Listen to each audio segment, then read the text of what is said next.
Voici une situation qui a déjà pu vous arriver à vous ou à certains de vos amis suite à un devoir. Vous sortez après 4 heures de dur travail, certain d'avoir une bonne note. Vous avez compris le sujet, bien analysé les documents et vous avez été passionné par ce que vous avez écrit. Puis arrive le jour de la note, 8 sur 20, voire même peut-être 4 sur 20.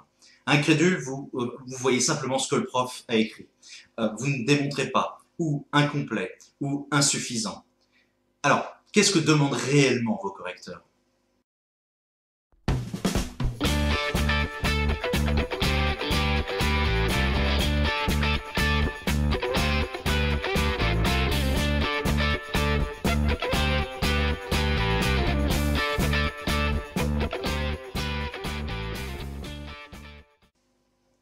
Dans notre société de l'hyperactivité et de la rapidité, nous avons pris l'habitude de vouloir convaincre rapidement. Dès l'enfance, nous apprenons par des cas particuliers des exemples, car c'est plus rapide et semble plus facile. Mais pour paraphraser Yoda, l'exemple est-il le plus fort ? Non, non. Plus rapide, plus facile, plus séduisant. Cette attirance de la facilité et de la rapidité est utilisée de manière très large dans les médias. Les hommes politiques en font un usage souvent excessif, préférant citer des faits divers pour toucher les électeurs sur un plan émotionnel, plutôt que d'expliquer leur vision de manière intellectuelle. Une démonstration se compose de la même manière que vous fassiez une conférence, une présentation en entreprise ou un devoir au lycée ou dans vos études supérieures. Vous n'écrivez pas pour vous, vous écrivez pour le futur lecteur. Vous voulez être compris par votre auditoire. Une démonstration se compose de 2 éléments distincts que vous ne devez surtout pas confondre. Une explication associée à une illustration. Ces 2 éléments se complètent et sont insuffisants si utilisés l'un sans l'autre. Une illustration seule, non expliquée, en devient une affirmation sans valeur, facilement déconstruite par un contre-exemple. Elle peut aussi induire en erreur votre lecteur ou votre interlocuteur, lui faisant mal comprendre ce que vous cherchez à démontrer et pouvant le conduire à de futures erreurs. En conséquence, dans une présentation scolaire ou en entreprise, ainsi que dans un devoir pour le baccalauréat ou tout autre diplôme, si vous cherchez à expliquer un phénomène avec seulement un exemple, sans explication, votre audience ou le correcteur risque de ne pas être convaincu. Pire, si vous vous contentez d'une illustration, vous donnez la sensation que vous ne maîtrisez pas le concept dont vous parlez. Votre analyse du sujet peut donc être parfaite. Vous êtes certain, en sortant du devoir, d'avoir réalisé un bon travail. Mais vous n'avez rien démontré. Vous avez simplement fait une liste d'exemples non expliqués. Le jour où votre devoir vous est rendu, vous obtenez 5 sur 20. Il n'y a rien d'arbitraire dans cela. Le comprendre est fondamental. Une légende existe depuis des dizaines d'années dans les cours en sciences humaines, que ce soit en philosophie, en économie ou en sociologie. Dans ces matières, on ne peut jamais vraiment savoir si on a réussi. Faux. Vous pouvez le savoir. Avez-vous fait une liste d'exemples ou avez-vous démontré ? Si vous n'êtes pas hors sujet et que vous n'avez pas fait un catalogue d'illustrations non expliqué, vous avez probablement réussi si vous maîtrisez votre cours. Prenons les 2 propositions suivantes. Le père biologique de Steve Jobs était un militant politique syrien qui a passé du temps en prison et fut obligé de l'abandonner. Le jeune Steve fut adopté par une famille d'ouvriers pauvres et sans diplôme. Il a fondé l'entreprise Apple et à sa mort en 2011, sa richesse se montait à 14 milliards d'euros. L'origine sociale ne détermine donc pas la destinée sociale. Selon Pierre Bourdieu, notre société n'est pas égalitaire car on observe qu'il est plus difficile pour un fils d'ouvrier de devenir cadre que pour un fils de cadre. Donc l'origine sociale détermine la destinée sociale. Ces 2 propositions sont totalement opposées dans leurs conclusions.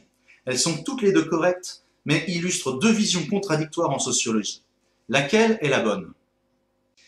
Les structures de ces 2 illustrations sont différentes. La première sur Steve Jobs est un exemple réel, mais il n'est qu'un exemple. Il existe des millions d'exemples allant dans le même sens, mais aussi autant de contre-exemples à travers le monde. Cette proposition ne peut donc être considérée comme valable uniquement si elle accompagne une explication qui fera probablement référence à Max Weber dans le cadre d'une épreuve de baccalauréat économique et social. La seconde proposition avec Pierre Bourdieu peut sembler juste car il ne s'agit pas d'un exemple. Pourtant, seule, elle ne vous apportera pas non plus de points dans un devoir. S'il ne s'agit pas d'un cas particulier cité, cela reste une simple illustration sous la forme d'une affirmation. L'inverse peut être affirmé. Si vous n'expliquez pas, cette affirmation n'a pas de valeur.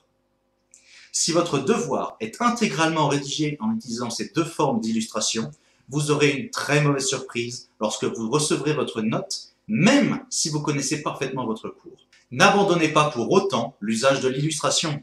Sous la forme d'un exemple ou la citation d'un document ou d'un auteur, L'illustration complète votre explication. Elle permet de rendre réel, tangible, ce que vous cherchez à démontrer.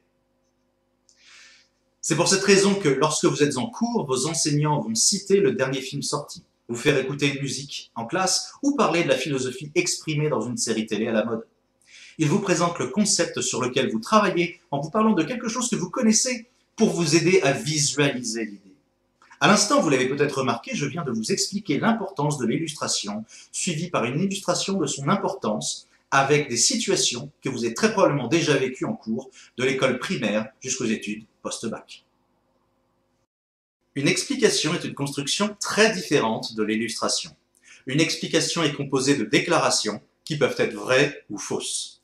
Ces déclarations ont pour objectif de décrire le fonctionnement d'un processus, un fonctionnement ou un concept, en liant des causes et un contexte à une ou plusieurs conséquences par le biais de règles ou de lois. En fonction de votre style d'écriture, l'ensemble de ces déclarations peuvent être mises dans des ordres différents. L'important est que tous ces éléments soient présents. À titre d'exemple pratique, voyons comment nous pouvons expliquer l'idée de la reproduction sociale selon Pierre Bourdieu, que nous avons abordé plus tôt. La reproduction sociale intergénérationnelle est un phénomène sociologique conduisant les enfants à reproduire le comportement de leurs parents, particulièrement dans le type d'emploi qu'ils auront une fois adultes. Elle peut avoir des causes économiques et sociétales, déterminées par l'environnement d'origine, le niveau culturel des parents et leurs moyens financiers. Dans ce cas, la reproduction sociale intergénérationnelle est un phénomène sociologique, nomme le processus que l'on cherche à expliquer. Conduisant les enfants à reproduire le comportement de leurs parents, décrit le fonctionnement de ce processus qui va lier les causes avec le contexte et mener aux conséquences. Particulièrement dans le type d'emploi qu'ils auront une fois adultes, décrit les conséquences du processus de reproduction sociale. Elle peut avoir des causes économiques et sociétales, décrit les causes du processus de la reproduction sociale. Déterminée par l'environnement d'origine, le niveau culturel des parents et leurs moyens financiers, décrit enfin le contexte qui, associé aux causes, va mener aux conséquences. Vous avez ainsi une explication complète décrivant le processus de la reproduction sociale, ses causes, l'impact contextuel et le fonctionnement qui mènent aux conséquences. Rappelons qu'une explication peut être vraie ou fausse. Le fait de savoir expliquer ce processus ne signifie pas que vous êtes en accord ou en désaccord avec. Notez bien qu'une explication n'est ni une justification, ni un argument. Voyons maintenant l'ensemble de la construction d'une démonstration pour expliquer succinctement ce qu'est la reproduction sociale selon Pierre Bourdieu. Notez bien qu'il s'agit d'un exemple sur un devoir type bac, il vous faudra aller beaucoup plus dans le détail.